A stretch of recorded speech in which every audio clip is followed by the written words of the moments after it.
रमज़ान और मुबारक में अगर ये पकोड़े बनाएंगे तो आपकी वाह वाह हो जाएगी। तो चलिए बनाते हैं मज़ेदार से चिकन पकोड़ा एक न्यू स्टाइल में। बहुत ही आसान सी रेसिपी है, लास्ट तक वॉच करिएगा।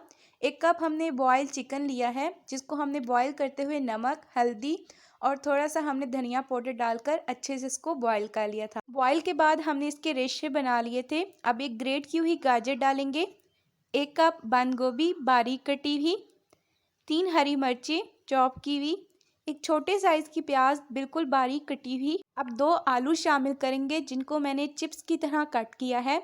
आप क्यूब्स में भी कट कर सकते हैं, लेकिन इस तरह कटिंग करेंगे तो बहुत खूबसूरत लगेगी। अब इसमें थोड़ा सा फ्रेश धनिया पुदीना डालेंगे। पकोड़ों को क्रिस्पी करने के लिए 2 चम्मच भर के कॉर्नफ्लोर डालेंगे। अगर आपके पास कॉर्नफ्लोर ना हो तो आप मैदा डाल लीजिएगा। अब हम इसके अंदर 2 कप भर के बेसन डालेंगे। कुछ लोग पकोड़ों में बेसन ज़्यादा डालते हैं, आप अपने टेस्ट के अकॉर्डिंग कम या ज़्यादा कर सकते हैं। अब इसमें कुछ स्पाइसेस जाएंगे, जिसमें हाफ़ टेबल स्पून नमक, हाफ़ टेबल स्पून लाल मिर्च का पाउडर, हाफ़ टेबल स्पून साबुत ज़ीरा। ज़ीरा हाथों पे लेकर आपने उसे क्रश करना है अच्छे से और फिर डालिएगा। अब half tablespoon chilli flakes, 1/4 teaspoon कसूरी मेथी खुशबू और जायके के लिए, हाफ़ टेबल स्पून साबुत धनिया जिसको हमने हाथों से क्रश किया है अच्छे से और फिर डाला है। अब 1 कप पानी लेंगे और थोड़ा थोड़ा पानी शामिल करके इसको अच्छे से हम मिक्स कर लेंगे।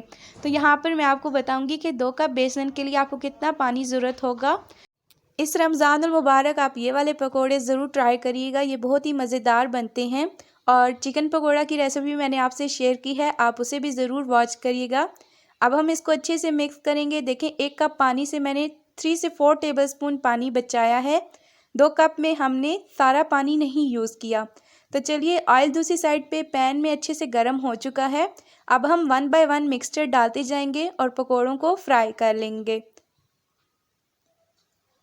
तो ये बहुत ही आसान सी रेसिपी है और बहुत ही यूनिक सी, आप इस रेसिपी को ज़रूर ट्राई करिएगा। अगर से आप ये रेसिपी ट्राई करते हैं तो मुझे अपना फीडबैक दीजिएगा। तो देखिए, अब आपने यहाँ पर फ्लेम को मीडियम कर देना है और इनको 1 से 2 मिनट के लिए अच्छे से पहले फ्राई करेंगे एक साइड से।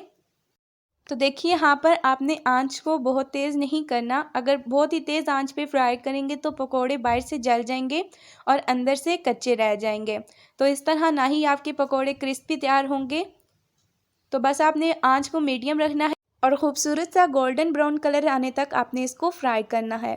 तो ये बहुत ही क्रिस्पी और मज़ेदार से पकोड़े आपके तैयार होंगे। इस रमज़ान ये रेसिपी ज़रूर ट्राई करिएगा, सबको बहुत ही ज़्यादा पसंद आएंगे। तो देखिए, लाइट ब्राउन कलर आ चुका है। 1 से 2 मिनट के लिए मैं इनको मज़ीद फ्राई करूँगी ताकि एक अच्छा सा गोल्डन ब्राउन कलर आ जाए। तो देखिए, यहाँ पे पकोड़े हमारे फ्राई हो चुके हैं। अब एक छलनी की मदद से हम पकोड़े निकालेंगे। तो जो हमने इसमें कॉर्नफ्लोर डाला है, ये इससे बहुत ही क्रिस्पी तैयार होंगे। अगर आप बैटर बहुत पतला कर देंगे तो तब भी आपके पकोड़े क्रिस्पी नहीं तैयार होंगे। तो बाकी पकोड़े भी इसी तरह हम सारे तैयार करेंगे। तो जी, तैयार है हमारे बहुत ही मज़ेदार से रमज़ान स्पेशल चिकन पकोड़ा।